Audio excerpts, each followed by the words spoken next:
Hey y'all, welcome in or welcome back to a new video. Today's video is a real fun one. I'm so excited. I've been waiting to make this, and we're talking all about controversial opinions and hot takes. Mine are all in the fashion and beauty realm for the most part. Before we go forward, let me just say that like 99% of this is just for fun. It's not serious. It's just like a fun time. I'm going to be exaggerating for effect. I'm going to be saying things are ugly, but I don't like them. Sassy Shauna is in full swing. I'm just feeling it. I'm having a sassy moment and I'm excited to get started. So if you've seen these videos, you know the drill. Like, you know that this is not serious. I do have like one or two that are like more serious, and we'll start with one of those because viewership, it dips after like maybe 12 minutes. And so I wanted to get one of the more seriously kind of things up at the top. And then we'll get into like a bunch of hopefully rapid fire lighter ones, If you're new here, love it if you would subscribe. We are having a grand old time. Mostly talk about conscious consumption on this channel. And let's get started. So the first one, it's not my hottest take, okay? It's not the hottest take in this video. It's a reversal of an opinion for me, and I do know that there are people who disagree with me on this out there because I talked about it briefly in a recent video, and people, they got uppity about it. So I first want to talk about reviews, and this is kind of like a 2-for-1. So number one, buying things for the sake of their review, and then number two, I used to believe that there was no such thing as a sustainable review, but I flip-flopped and I do think that there is. These things go together because I think one of the ways that makes a review like unsustainable in terms of like a consumption aspect is when creators buy stuff for the sake of it. Buying stuff for the video. I think a good example of this is the full face of video, like a full face of e.l.f. or trying new makeup. And creators will perhaps buy things that they have no intention of using, buying things that they don't think that they like, buying things that don't match their preferences, or buying things that they know they won't use. Like, if you're somebody who only likes a dewy foundation, why would you try something mattifying from e.l.f.? Like, you're setting yourself up for failure. You know you don't like this product category and you're trying it just for the sake of trying it. When in reality, one, you could have not bought it. And let's say you owned it for whatever reason, like it was in PR. Sometimes people will just grab stuff that brands have sent for them. It's like, oh, it's already in my stash. Or people will buy stuff to round out a review. Like, let's say somebody wants to like make sure they're trying something from e.l.f. in every category, but they don't like, let's say, eyebrow pencils, and they buy an eyebrow pencil, or that's the only thing available. Don't buy something that you're not going to use for the video. It colors the review. It colors your preferences. Like, we all know you don't like the eyebrow pencil, so you're not going to like this eyebrow pencil. Like, you're buying something you know you don't like. It's kind of similar to me, like, in my opinion, to the Temu kind of Wish situation. People are intentionally buying stuff of dubious quality, things that they don't believe that they'll like because they want to try it for the video. Creators can create so much waste in the name of video. And I think it's a whole other conversation to tackle, like, all of the waste that comes with creating videos. But creators don't need to buy stuff that they don't think that they will like in that field generally. Like, we don't even have to go there. I'm just taking a sip of coffee here, and the windows are open today. So beautiful. Oh my gosh. I'm living for it. So you might hear the odd, like, outdoor sound. To the sustainable reviews, though, I think somebody could do a review like 5 shampoos or 5 conditioners. Maybe, let's say, 5 mascaras. Somebody could conceivably use all of those things up before they expire. So I don't really have a problem if somebody is buying something with intention, with the intention of using it up, believing that you'll like it. That's fine. And also believing that you'll use it. That's not really a problem for me. You could probably do this with beauty sponges, maybe. I think that could be good. I'm sure you could think of more in the comments. When it comes to something like clothes, though, that's more challenging. And I think a lot of waste happens here, like trying new H&M stuff for spring or trying new spring stuff from the drugstore. People are just like buying stuff for the sake of stuff, and it's easy content. Let me just order a bunch of stuff on H&M and make my video. It's also lazy content. People are buying stuff they don't know that they'll like, and they also have no intention of keeping either. There is a sustainable way to do this, which is something that's like inside the dressing room. I've watched Carrie Dayton do this. I've also watched Jennifer Wang. Jennifer Wang to me is like the epitome of like the conscious reviewer. She goes inside the dressing room all the time, and she provides so much information and knowledge about fabrics. I feel like over the past handful of months watching her, I've become a more conscious consumer. Yes, she will say, oh, this is actually good quality from this brand, but she's giving you highlights and points from the fabric and the construction that make that the case, instead of like some random girly who likes Aritzia being like, oh my God, it's so cute, high quality. There's no real evidence for that. And the reason why I think people could disagree with me on this take is because people do like watching videos for the sake of entertainment, and people like watching reviews, even if they don't plan on buying anything, because it's just fun to watch or they really like a creator. So I think a lot of people do enjoy their review. And if every review on YouTube adhered to Shonda's standards, there would be far fewer, and the ones that do exist would look quite different to the ones that are currently out there. And I think that would take the entertainment value out of the review, which also I feel like lends to my point of sustainability. We're producing reviews. We're buying products, sometimes large quantities of products, for literally no reason. Like, do you get what I'm saying about that one? All right, let's even it out and go for a couple of fun ones. And I might be going for the jugular here because I'm about to talk about two shoes that people freaking love. Okay, brace yourself. I think Air Force Ones are ugly. I think they are among some of the uglier shoes out there, or maybe like the ugliest running shoe that I can think of. I really dislike these, and I also dislike them when they're dirty. In my opinion, these are some of the ugliest shoes when they're dirty. The white ones though, like a lot of white shoes don't look great when they're dirty, but these look to me especially bad when they're dirty. And I mean, part of this is just like a taste thing where it's like, I don't have much explanation other than I think this thing is ugly, but also, all right, I spent some time at a Catholic school. Catholic schools have uniforms, and among the uniform qualifications that you need to wear an all black shoe. The black Air Force Ones was a top contender for a lot of people, same with the all black Converse. So they do give me high school vibes, but also when I went to public school after that, the Air Force Ones were they were very popular when I was in high school. I mean, they're still a very popular shoe now. And I'm not trying to make some kind of statement like, oh, you're immature if you wear these shoes, but they remind me of high school. And like, not in a good way either. Similar to this, the Sambas. I hate the Sambas. I think that they are, like, to me, an objectively ugly shoe. The girlies have been wearing them in the white and also the green. I can understand the green because it's kind of something that's more interesting. We don't see a lot of green running shoes, and also popular ones. I don't like these because these are so flat, and then the front of the shoe has like a weird kind of square shape with the two kind of U's on it. It's the front that really bugs me. And I also think the green is just a bad choice. It's exciting, and that's why you want it now, because you haven't seen stuff like it.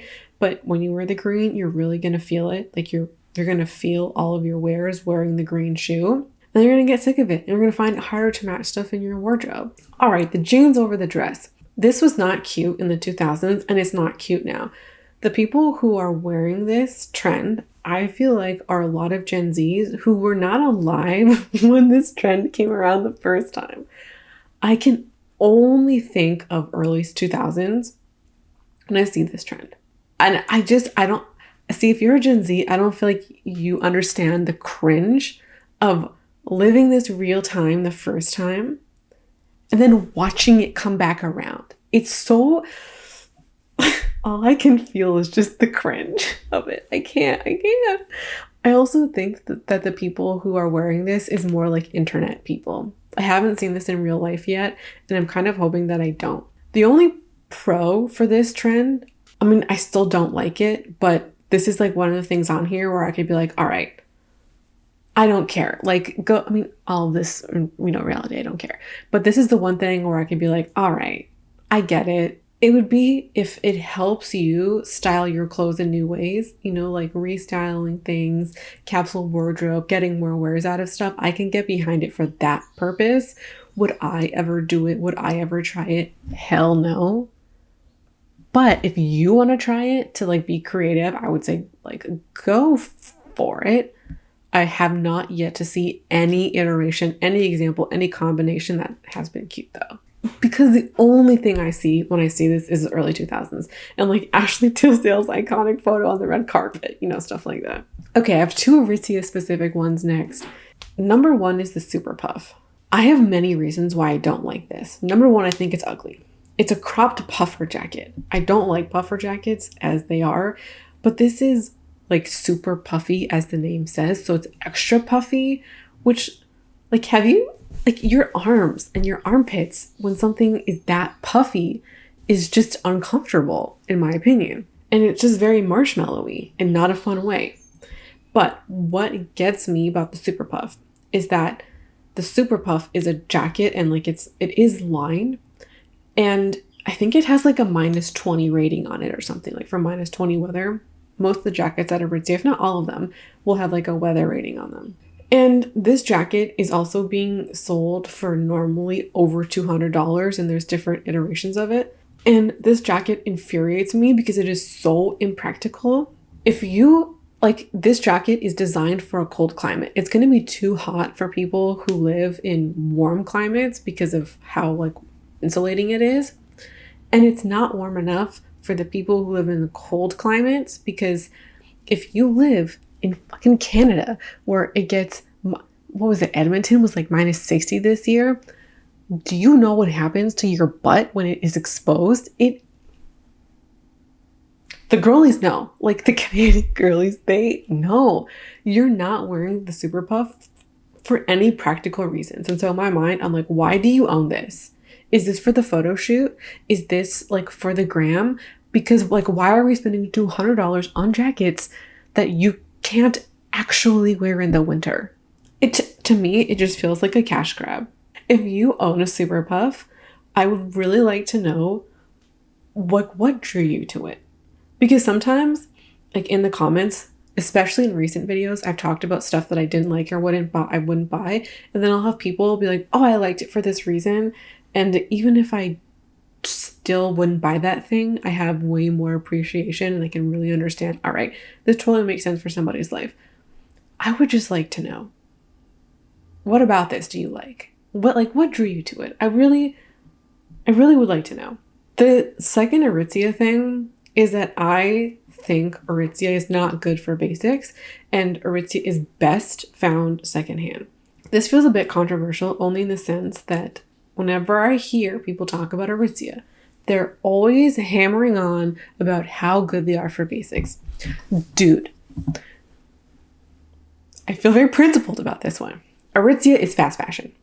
They use the fast fashion business model and they do not produce their clothes paying people a living wage in good conditions. Like, you know what I'm saying? So you have that. And then you have Aritzia, instead of charging you like $8 or $10 like H&M for something that is basically same quality, same conditions. Arguably, like sometimes H&M and like cheaper stuff will use cheaper material. That I will give you. So you are sometimes getting higher quality material and sometimes construction. We're going to talk about that, I promise. But like Aritzia has tricked everybody into thinking that they are better quality and higher end than they actually are. Like they've positioned themselves as luxury strictly by the pricing and not by the quality. Like if you look at a cotton t-shirt, if you're using cotton, like 100% cotton, and you're producing it in fast fashion conditions, sure, like the H&M t-shirt might be somewhat like lesser quality cotton. You're not getting cotton that is so superior it justifies a $50 price tag. Maybe you could get that price tag when you are producing it in an ethical environment, as in you're paying people for their labor, right? Or like you're using organic cotton, or you're using some specific genre of cotton that is more sustainable. Then you're using labor that is ethical, in a factory that's ethical, and shipping in a way, I don't know if you can, but maybe. Then, yeah, you can justify the $40, $50 price tag. But Aritzia t-shirts are in the same ballpark of price as Everlane, and they are not sustainable. They don't have like any traceability for their products. And then it says, like, we're not even touching on size here. Aritzia also has the audacity to charge you $400 for acrylic blazers. Acrylic is plastic. It's a synthetic material. They are ripping you off freaking blind, charging you $400 for an acrylic blazer. That is madness. So people are like, oh, it's high quality. Where are you getting your information from? I would say that they do have the one-off piece where that is true. And I've seen examples. Jennifer Wang herself has gone in and shown examples when stuff is done well, and stuff is finished right, when stuff is, they've used good materials. But that is more the one-off than the norm. Like you can't say that about Aritzia overall. Okay, here's a TikTok one. It's the wearing versus the styling videos. And I got into a rabbit hole with these a couple of months ago, like beginning of the year. And I was like, oh my God, these are so cute. And I was like watching them.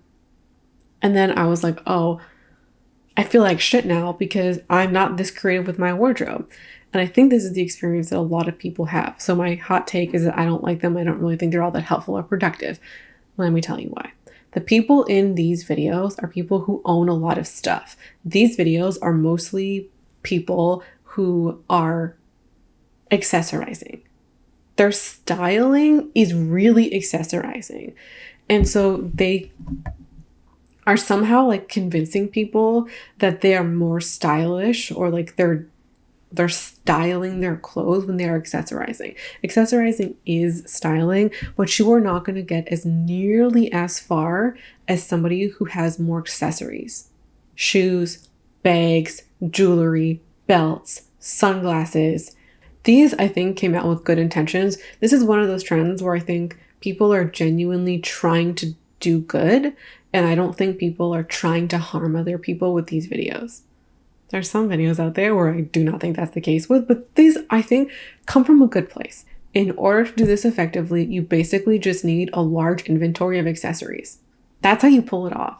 And you go into an average person's wardrobe who might just have like a couple of belts or like a couple of handbags. You're not going to get this far. Like, this is not going to look the case in the average person's video. And I think what is more helpful, like if you like this style of video, is to do recreating like Pinterest outfits. That's when you see people using what they have, right? Like, oh, I don't have this wide leg jean. What could I use instead? And it's not all about the accessories. And that is somebody, or maybe like an alternative version of using what you have. So I think if an average person did this, their videos would look very different. And I personally would like to see more of that kind of video where you see how realistic it is for somebody who just has like a handful of stuff to do this. Realistic isn't the most entertaining, so that's probably why it's not being done as much, or why those ones aren't as popular. But realistic is more realistic. Next up, I think skinfluencers are usually more of a problem than not. Now, I'm mostly talking about skinfluencers on Instagram and TikTok. That's where I feel like they've flourished. I think that they are largely a problem when they are not experts. In my opinion, like when it comes to health and wellness, the people I don't want to hear from are people who aren't experts. Of course, there's a time and a place for non-experts, 100%. And I think there's a lot of room for enthusiasts out there. I think there's a lot of people in so many fields that are doing fine and they are or doing good stuff and they're not experts. The reason why I don't like the skinfluencer in this realm is not because they don't have expert level knowledge. It's that they're influencing in the skincare space. They are encouraging overconsumption in an area where people are particularly vulnerable. People are very vulnerable when it comes to their skin. People tend to have these ideas of like their skin isn't good enough or they want to fix it. And then you put in an influencer into that kind of scenario. And I think it's a recipe for overconsumption and like preying on people's insecurities. Influencers influence, they're usually trying to sell you stuff. And then you have people who are producing content, lots of content that is based on products designed to sell you things in an area where you're already insecure. So these are like usually dedicated channels to skincare. So you have to come up with content. You have to keep it fresh, and you're dedicating an entire channel or an entire account to skincare. You have to come up with new content, which usually comes in the form of reviews, trying new products, testing new products, which just spurs on this whole cycle of encouraging you to buy skincare. Skincare is more susceptible to expiry dates than typical makeup because your ingredients that either like protect or help your skin, they either diminish or go away. Like, I don't want to screw around with UVA, UVB rays. You know, I have much less tolerance and patience for that, just personally. You can't collect skincare in the same way or hoard skincare like you could makeup. Like if you own 100 makeup palettes for 5 years, you're probably fine. You can't hoard 50 skincare products for 5 years. Like you could actually harm your skin. So I think there's also a problem there. These skincare influencers are usually people who already have a lot of skincare talking to people who already have a lot of skincare too. I think that it creates this hyper focus on the skin and also creates or like perpetuates unreal or unrealistic expectations for what skincare can do for your skin. For me, the exceptions are almost always derms or kind of other professionals in the field. An example of somebody who's not a derm, Lab Muffin Beauty Science. I was watching videos of her. Well, I watch hers from time to time. She provides so much education because of her experience as a cosmetic chemist.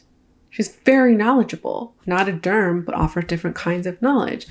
Derms are the people who tend to be the most like even-handed with their skincare reviews. They can provide education on topics or even like help you build a skincare routine for, let's say, hyperpigmentation or for dryness or for melasma. That they're not just like, let me sell you products. And I feel like the perfect example of a skincare influencer who like people kind of realize this with is Hiram.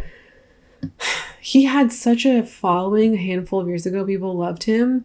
But when you go look at his views now, very few have over 100,000 views when he has like 4 million subscribers. He's not the creator that he once was. And I think that there's been a disillusionment with the skincare influencer, or particularly him.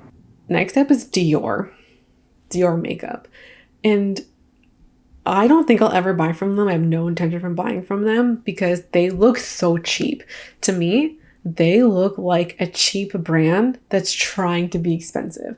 The embossing on their pans reminds me of those like kids makeup kits that, you know, would sell you like all of the different products, like those kits that come out on the holiday times. And they're super cheap. They always have that like kind of embossing on the, not always, but a lot of the time, on their eyeshadow or powder products. That reminds me so much of Dior. And this kid's makeup has been around to my knowledge, longer than Dior. And then it's also that silver packaging. I'm thinking a lot about their eyeshadows. Their eyeshadows in specific to me look exactly like the kids' eyeshadow palettes. Those cheap ones that like you would get at the department store or like Claire's when you were younger. The silver on the outside of the packaging for their eyeshadows and their blushes, all of that just looks so cheap. I think there are brands that are in the same realm as Dior, like Gucci, that does way better job with their packaging. Dior's packaging just gives me it gives me the egg, and it gives me this view that Dior makeup is not good. I know that's not true because I've seen people try their products and like them, but I can only think of kids makeup when I look at their stuff, and I can't separate it. All right, this is one that I think more people than not are going to disagree with me with, and that is the single shadow is superior to the eyeshadow palette. And I think for value for money alone, a lot of people at home are like screaming at me, Shauna, how could you say that? In my opinion, the eyeshadow palette gives people a false sense of value. People will look at a, let's say, 12-pan palette. They'll see 2 or 3 that they don't like, but they'll still buy the palette.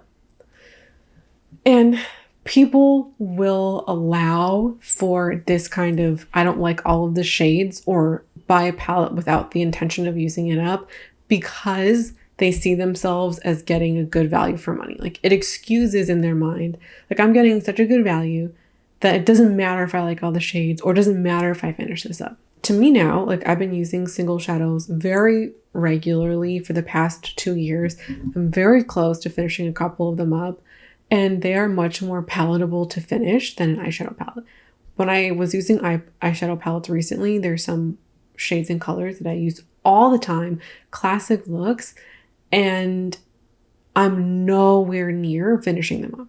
Like any of the colors, not even all of them, just one. They're so daunting to even, in my opinion, conceive of finishing that I don't really want to own palettes anymore.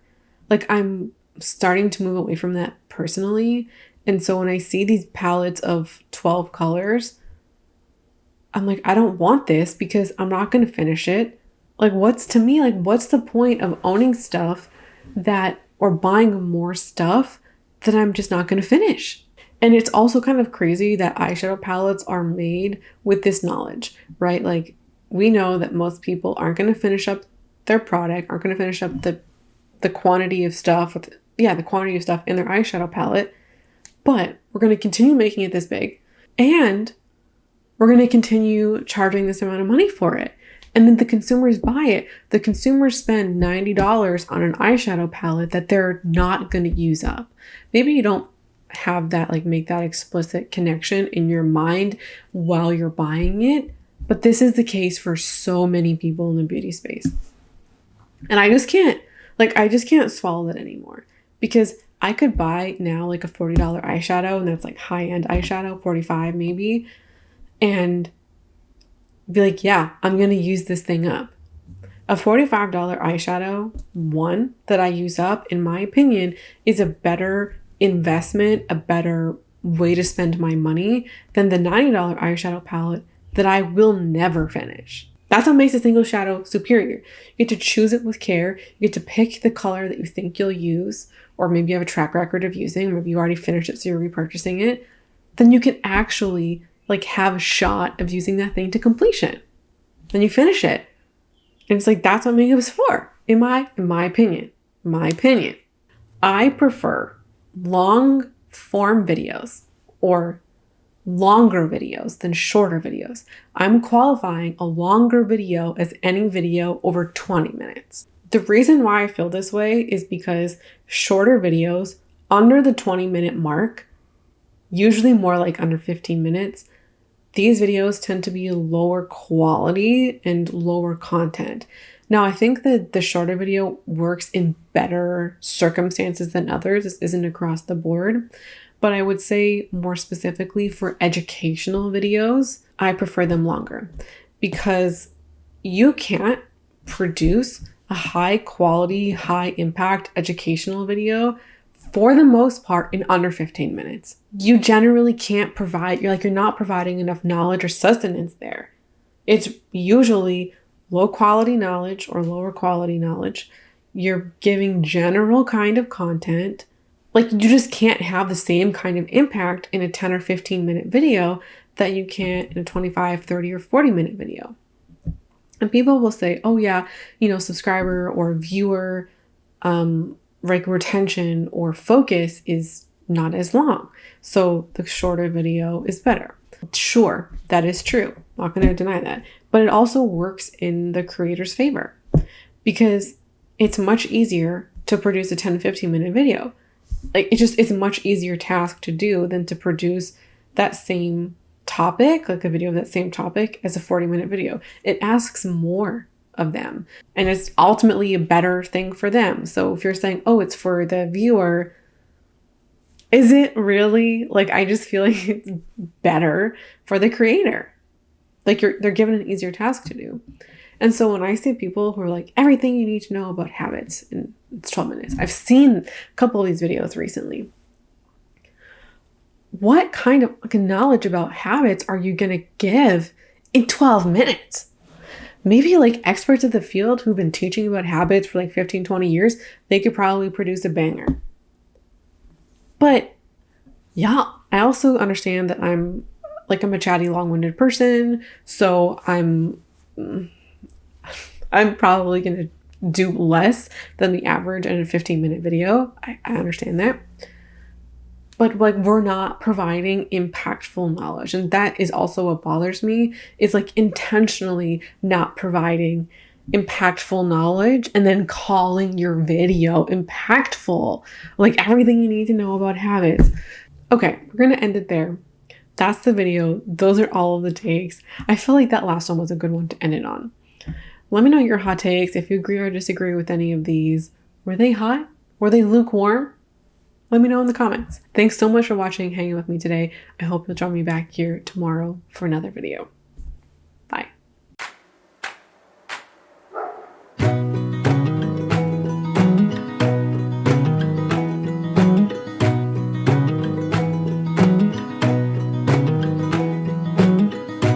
I think there's another you.